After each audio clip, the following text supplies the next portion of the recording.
یہ نورا بلوچ کہتے ہیں جی کہ آپ کی آواز کم آ رہی ہے. آواز اتنی ہی آئے گی کیونکہ میرے پاس اس وقت مائکرو فون نہیں ہے, تو آپ اس سے گزارا کر لیجئے, اپنے موبائل کی آواز بڑھا لیجئے. بات یہ ہے کہ جب گورا یہاں پر آیا تھا ہندوستان میں, تو بہت سارے ہمارے اپنے ہی لوگ تھے. وہ تو گنتی کے لوگ آئے تھے وہاں برطانوی سرکار سے, لیکن گنتی کے لوگوں کو یہاں جگہ دینا, یہاں ان کے لیے راستے ہموار کرنا, ان کی فوج میں بھرتی ہو کے اپنے ہی لوگوں کے اوپر بندوق تاننا, یہ ہمارے ہی لوگ تھے. اور پھر اس کی وجہ سے ہم پھر 100 سال تک غلام رہے. اور مزے کی بات یہ ہے کہ اس بیچ میں جس شخص نے اس گورے سرکار, اس کالونیل پاور یا نو آبادیاتی نظام کے خلاف بات کرنے کی کوشش کی, اس شخص پر بغاوت کا مقدمہ چلا اور ایسے لوگوں کو پھانسیاں ہوتی رہیں. یہ ہم سب جانتے ہیں, یہ کوئی نئی بات نہیں ہے. لیکن آپ کو ایک بات سمجھنے کی کوشش کرنا پڑے گی, اور وہ یہ کہ اس کے باوجود یہ لڑائی ختم نہیں ہوتی. وسائل دوسری طرف کتنے بھی کیوں نہ ہو جائیں, طاقت کتنی کیوں نہ ہو جائے, لیکن آپ کو اپنی اور اپنے بچوں کی زندگی کے لیے, بقا کے لیے آپ کو لڑائی لڑنا پڑتی ہے. اگر یہ لڑائی ہمارے ماں باپ نے لڑی ہوتی تو آج ہمیں اتنی سخت اور اتنی شدید لڑائی نہ لڑنا پڑی تھی. اور اگر ہم آج یہ لڑائی نہیں لڑتے تو اس کا نتیجہ یہ نکلے گا کہ ہمارے بچوں کو پھر ایک ایسی ہی لڑائی کا سامنا ہوگا, اور نتیجہ یہی ہوگا کہ وہ اس سے زیادہ خوفناک, اس سے زیادہ خون ریز, اس سے زیادہ وسائل کے حامل, اس سے زیادہ طاقت کے حامل دشمن کے سامنے کھڑے ہوں گے, اور وہ ہم سے زیادہ کمزور بھی ہوں گے. تو اس لیے یہ جو لڑائی ہے, یہ نہ حد و قد کی لڑائی ہے, نہ یہ لڑائی وسائل کی جنگ ہے, نہ یہ لڑائی بندوق سے لڑی جائے گی, نہ یہ لڑائی تشدد کی متحمل ہو سکتی ہے. یہ لڑائی صرف اور صرف اپنے معاشرے میں سماجی سطح پر تبدیلی لانے کی لڑائی ہے, تاکہ لوگ سوچیں, تاکہ لوگ سمجھیں, تاکہ لوگ فکر کریں اور اپنے حقوق کو پہچانیں. جو ان کی ذمہ داریاں ہیں ان کو بھی پہچانیں, جو ان کے حقوق ہیں ان کو بھی پہچانیں. اور جہاں تک تعلق ہے اس پشتون تحفظ موومنٹ کا, ان کا تو کوئی مطالبہ ترقی کا بھی نہیں ہے, ان کا تو کوئی مطالبہ مال و دولت کا بھی نہیں ہے. ان کا تو یہ مطالبہ بھی نہیں کر رہے کہ ہمیں اتنے ارب جو ہے وہ ہمیں پیسہ دیا جائے, یا ہمیں ہمارے علاقوں کا NFC بڑھا دیا جائے, یا وہاں ترقیاتی کام کیے جائیں. ان کا مطالبہ تو یہ ہے کہ ہمیں زندہ رہنے دیا جائے. اور اس زندہ رہنے کے مطالبے کے لیے ان کے سامنے کتنی شدید قسم کی مزاحمت ہے. پورا میڈیا ان کے خلاف, میڈیا پر ان کا بیانیہ مکمل طور پر بند. وہ کہیں جلسہ کریں گے تو کوئی رپورٹ نہیں کرے گا. مزے کی بات دیکھیں, پچھلے مہینے جب میں جب بلکہ اسی مہینے جب میں وہاں گیا لندن میں ورلڈ سندھی کانگریس کے لیے, تو وہاں پر نارملی وہاں پر کوئی جو عموماً سیاستدان آتے ہیں ان کی چھینک بھی ریکارڈ کی جاتی ہے. ابھی آپ نے دیکھا ہوگا چیف جسٹس صاحب وہاں پر ہیں, اور تمام میڈیا رپورٹ کر رہا تھا کہ جی وہ یہاں گئے ہیں, یہاں انہوں نے کھانا کھایا, یہاں سے وہ ایئرپورٹ سے نکلے ہیں. لیکن ورلڈ سندھی کانگریس کی اس پوری تقریب میں بہت سارے لوگ موجود تھے. وہاں پر ثقافت کا اظہار بھی کیا گیا, وہاں پر اجرکیں بھی بانٹی گئیں, وہاں پر حقوق کی بات بھی ہوئی, وہاں پر پشتون بھی موجود تھے, وہاں پر بلوچ بھی موجود تھے, وہاں پر سندھی بھی موجود تھے, وہاں پر مہاجر بھی آئے ہوئے تھے. لیکن اس کی کوئی ایک بھی رپورٹ, میں نے وہاں کوئی کیمرہ, کسی ٹیلی ویژن چینل کا کوئی کیمرہ نہیں دیکھا. اس سے اندازہ لگا لیجئے کہ ہم کس کیفیت کا شکار ہے, اور اس سے بھی اندازہ لگا لیجئے کہ ہمیں کتنی مشکلات ہمارے سامنے ہیں. تو یہ بیان ان کا, شہریار صاحب کا. اور مزے کی بات یہ ہے کہ اس بیچ میں نے کل جب مضمون لکھا تھا تو مجھے دیکھنے کو ملا کہ بہت سارے ہمارے پشتون دوست ہیں, انہوں نے کہا جی کہ پنجابی ایسے ہیں, اور کئی لوگوں نے کہا جی کہ پنجابیوں میں تو جو ہے وہ بہت بڑی تعداد ہے, وہ دوسروں کو سمجھتی ہی نہیں ہے, اور بلوچ بھی شکوہ کرتے ہیں. بات یہ کہ آپ کے اپنے اندر کے ہی ہیں نا شہریار صاحب, اور جب وہ گورا آیا تھا تو ہمارے اپنے کے اندر کے ہی لوگ تھے جو گورے سرکار کے ساتھ جا ملے تھے. تو اس لیے یہ جو کیفیت ہے, یہ جو انداز ہے, یہ جو اپنی عوام, اپنے قوم, اپنے لوگوں کو, اپنے ہی طرح کے شہریوں کو اپنے فوائد کے لیے یا اپنے سوچ کے لیے انہیں ایک طرف کر دینا, اور طاقت کی پوجا کرنا, یا طاقت کے بیانیے کو طاقت دینا, یہ ہمارے ہی لوگ ہیں. وہ پشتونوں کے اندر بھی موجود ہیں, وہ بلوچوں کے اندر بھی موجود ہیں, وہ سندھیوں اور پنجابیوں کے اندر بھی موجود ہیں, وہ مہاجروں کے اندر بھی موجود ہیں, وہ کشمیریوں کے اندر بھی موجود ہیں. اس لیے یہ تو ہمارے سامنے معاملہ رہے گئی. تو یہ شہریار صاحب خود پشتون ہے غالباً, لیکن ان کا بیانیہ جو اپنی قوم کے لیے ہونا چاہیے تھا, اپنے حقوق, اس قوم کے حقوق کے لیے ہونا چاہیے تھا, وہ کس طرح سے لیبل کر رہے ہیں. باقی میں نے اس پر تفصیلی لکھا ہے, میں آپ تمام لوگوں سے بھی کہوں گا کہ وہ ضرور پڑھیں. میں نے اس میں بہت تفصیل سے لکھا کہ غدار کی ڈیفینیشن کیا ہوتی ہے، قانونی اور دستوری طور پر غدار کسے کہتے ہیں. آرٹیکل 6 بڑا واضح ہے غدار کی تعریف کے لیے. اسی طرح جو آرٹیکل 6 کا جو سب آرٹیکل ہے، سب کلاز ہے، وہ یہ بتاتا ہے، یا جو ضمنی شک ہے وہ یہ بتاتی ہے کہ جو مدد کرتا ہے دستور توڑنے والوں کی وہ بھی غدار ہے. تو ہمیں پتہ ہونا چاہیے کہ 70 سال کی تاریخ میں اس ریاست کے ساتھ غداری کرنے والے کون کون لوگ ہیں، اور ان میں سے کتنے لوگوں کو ہم نے غدار آج تک کہا ہے یا سنا ہے ان کے بارے میں. انہیں تو ٹیلی ویژن چینل پر 1 گھنٹے کے پروگرامز ان سے کروائے جاتے ہیں، اور ان سے دستور توڑنے والوں سے انالیسس کروایا جاتا ہے حقیقی معنوں میں. دوسری بات یہ ہے کہ جو لفظ ہے کہ باغی ہے، تو باغی کسے کہتے ہیں؟ باغی اسے کہتے ہیں جو ریاست سے بغاوت کرتا ہے، جو ریاست کے دستور کو نہیں مانتا، توڑتا تو نہیں لیکن مانتا نہیں. تو باغیوں کی آپ کے سامنے بڑی بڑی مثالیں موجود ہیں. احسان اللہ احسان باغی کے زمرے میں آتا ہے، گو کہ وہ تو اتنے عرصے سے موجود ہے ہمارے ہاتھوں میں، لیکن اس کے ساتھ ہم نے کیا کیا، کتنے پروگرام آپ نے دیکھے ہیں احسان اللہ احسان کے خلاف، یا کتنی دفعہ اس کے بارے میں اس کے اوپر، اور اب تک کتنی قانونی چارہ جوئی ہو چکی ہے، یہ آپ کے سامنے ہے. اسی طرح ایک ہوتا ہے کرمنل. کرمنل وہ شخص ہوتا ہے جو ملک کا قانون توڑتا ہے. تو قانون توڑتا ہے، دستور نہیں لیکن قانون توڑتا ہے. وہ آپ کے سامنے ہے راون وار کی شکل میں. وہ پچھلے 1 سال سے مقدمہ چل رہا ہے اور آپ کے سامنے نتائج بھی موجود ہیں. تو ایک شخص جو دستور توڑنے والا بھی نہ ہو، جو دستور توڑنے میں مدد کرنے والا بھی نہ ہو، جو ریاست کی رٹ کو چیلنج کرنے والا بھی نہ ہو، جو کوئی جرم کرنے والا بھی نہ ہو، اس کے بارے میں یہ الفاظ جب آپ سنیں تو خود ہی سمجھ جایا کریں کہ یہ ایک پروپیگنڈے کا حصہ ہے، اور اس کا آپ حصہ نہ بنیں. یاد رکھیے کہ دل میں کسی کے کیا ہے، کوئی شخص ایجنٹ ہے یا نہیں ہے، کسی نے پیسے لیے ہیں نہیں لیے ہیں، وہ صرف آپ اس وقت فیصلہ کریں گے جب اس کے اقدامات ایسے ہوں گے جو یہ بتائیں گے. ایک شخص ہے، وہ ایک بات کر رہا ہے، وہ بات دستوری ہے، ایسے میں اس شخص پر آپ اس وقت تک کوئی لیبل نہیں لگا سکتے جب تک کہ یہ بات واضح نہ ہو جائے کہ وہ شخص غیر دستوری یا غیر قانونی بات کر رہا ہے یا کوئی جرم کر رہا ہے.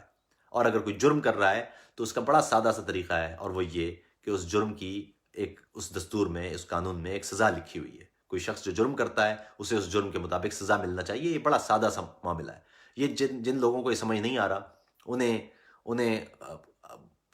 میرا خیال میں اور کوئی راستہ نہیں ہے. اور مزے کی بات دیکھیں نا، آج پشتون بڑے شکایت کر رہے ہیں، لیکن آپ ہی کے پشتون بیلٹ نے سب سے زیادہ ووٹ بھی عمران خان صاحب کو دیے ہیں اور عمران خان صاحب کی پارٹی کو دیے ہیں.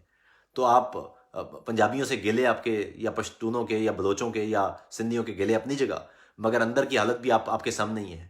جب تک آپ معاشرتی سطح پر تبدیلی نہیں لائیں گے اس وقت تک حالات آپ کے سامنے ہی رہیں گے. ہم تو چیختے رہے انتخابات سے قبل بھی کہ آپ خیال رکھیے، ووٹ دیتے ہوئے سوچئے گا کہ آپ اپنے حقوق نہ بیچ دیں. میں نے کئی پی ٹی ایم کے دوست دیکھے جنہوں نے کہا جی کہ پی ٹی ایم کے ساتھ تو ہیں ہم، لیکن ہم عمران خان صاحب کو ایک چانس تو دیں گے.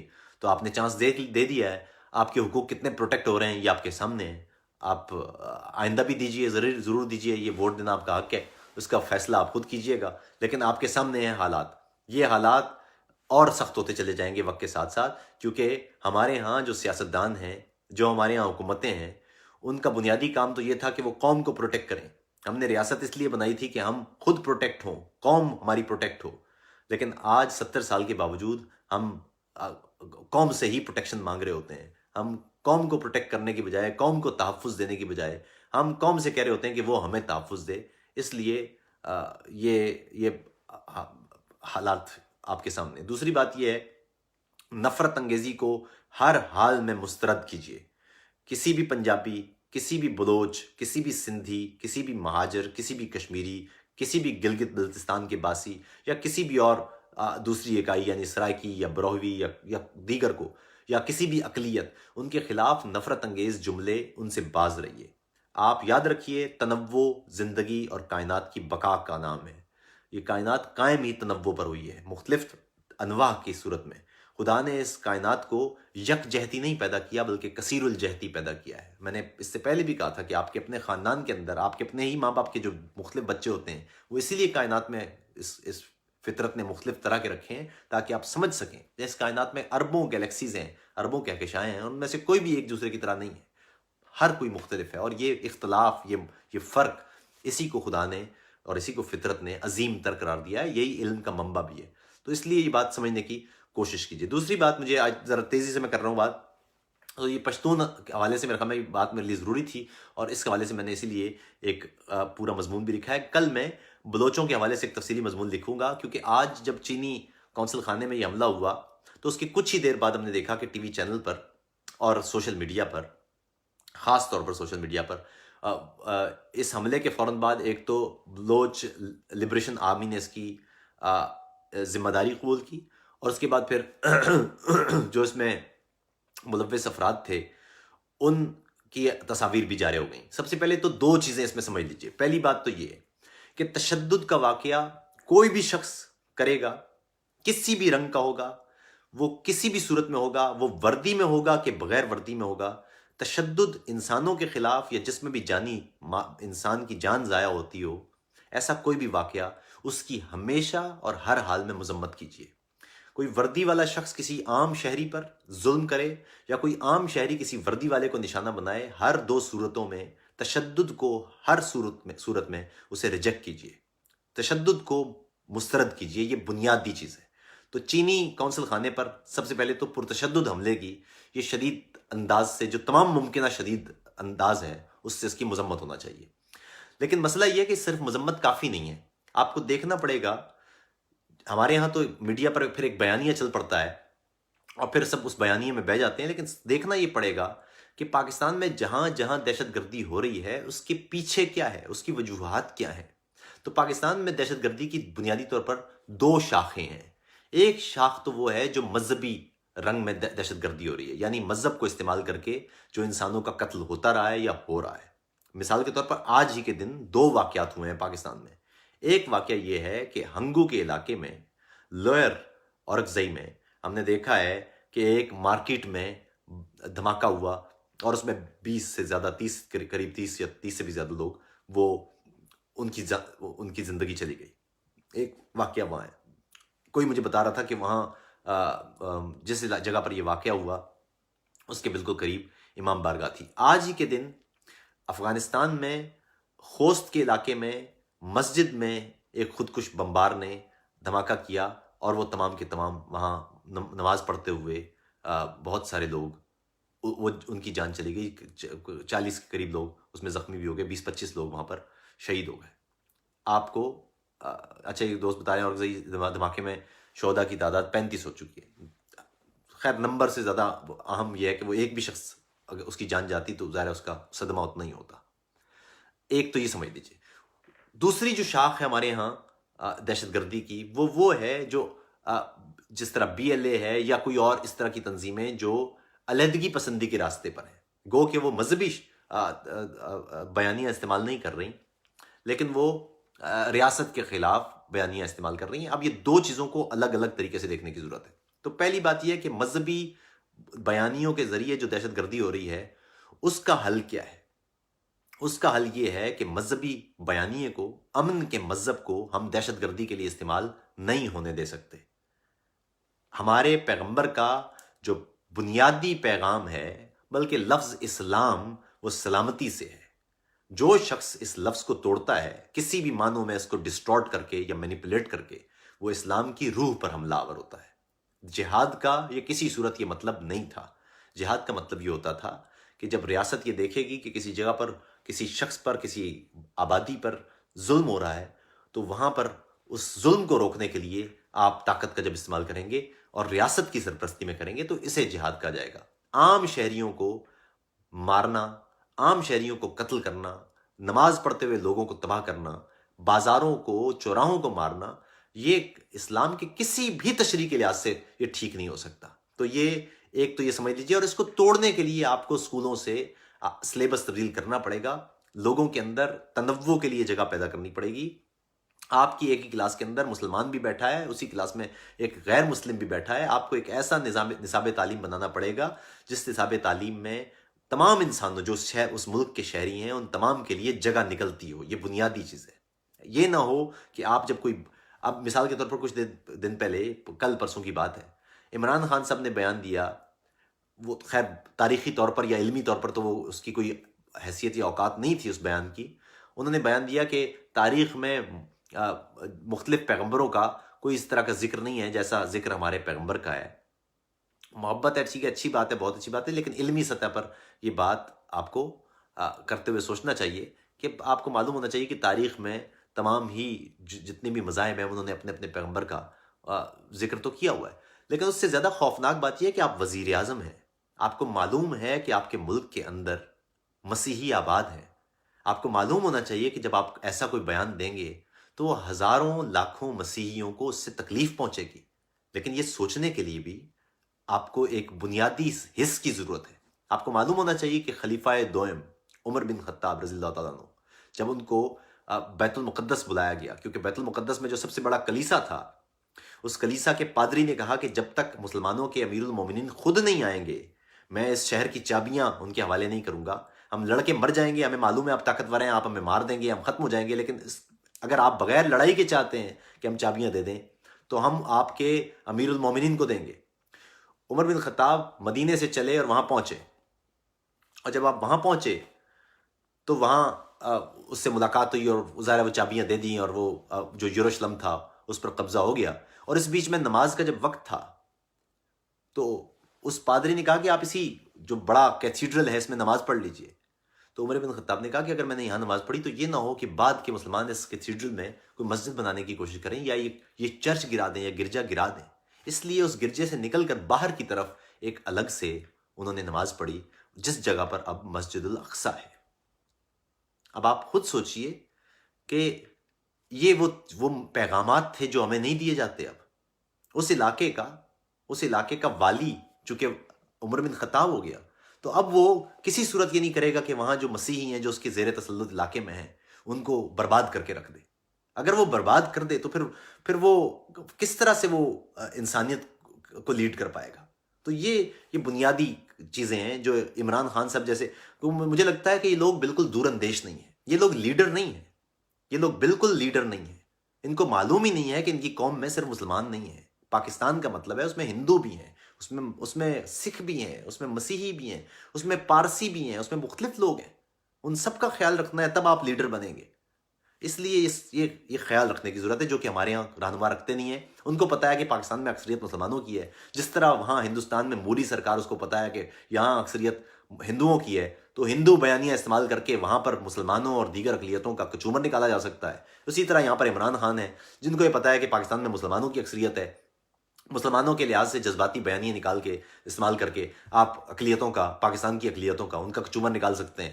اسی طرح امریکہ میں ٹرمپ ہیں، وہ ٹرمپ ان کو پتہ ہے کہ یہاں پر گوروں کی اکثریت ہے تو وہ گوروں کا بیانیہ استعمال کر کے، نسل پرستی کا بیانیہ استعمال کر کے یا مسیحی بیانیہ استعمال کر کے وہاں مسلمانوں کی یا دیگروں کی وہ کچومر نکال سکتے ہیں. تو یہ وہ لوگ ہیں جن کا جو کسی بھی نظریے کو، وہ ہندو ہیں تو ہندو کو، ہندو مت کو، وہ مسلمان ہیں تو اسلام کو، وہ کوئی اور ہیں تو ان کے اپنے نظریے کو استعمال کر کے وہ کوشش کرتے ہیں کہ انسانوں کے اندر کس طرح سے اپنی طاقت جمع کی جائے اور ان کے وسائل پر قبضہ کیا جائے. یہ بنیادی چیز سمجھیے. تو یہ کوتاہ نگری ہے جو علم نہ ہونے کی وجہ سے، دور اندیشی سے آپ کو محروم کر دیتی ہے. آپ کو سوچنا چاہیے یہ بات. تو اس لیے پہلے تو یہ آپ کو مذہبی شدت پسندی کے خاتمے کے لیے آپ کو پہلے یہ سوچنا پڑے گا کہ آپ کس طرح سے کیا کریں آپ کہ آپ اس مذہبی شدت پسندی سے جان چھڑائیں. اور اس کا طریقہ یہ ہے کہ آپ کو نمبر 1 اسکول کی سطح پر آپ کو نصاب میں بالکل ویسی تبدیلیاں لانی پڑیں گی جیسی ضیاء الحق نے اسلام والے جو شدت پسندی والا اسلام ہے جس کا ہمارے خطے سے، ہماری تہذیب سے، تمدن سے کوئی تعلق ہی نہیں تھا. ہماری مساجد میں کب بم پھٹتے تھے، ہمارے یہاں کب ہوتے تھے خودکش دھماکے. اسلام کی 1400 سال کی تاریخ میں کب آپ نے دیکھے ہیں اس طرح کے جو درندہ نما لوگ جنہوں نے معصوم بچوں کو قتل کر کے یا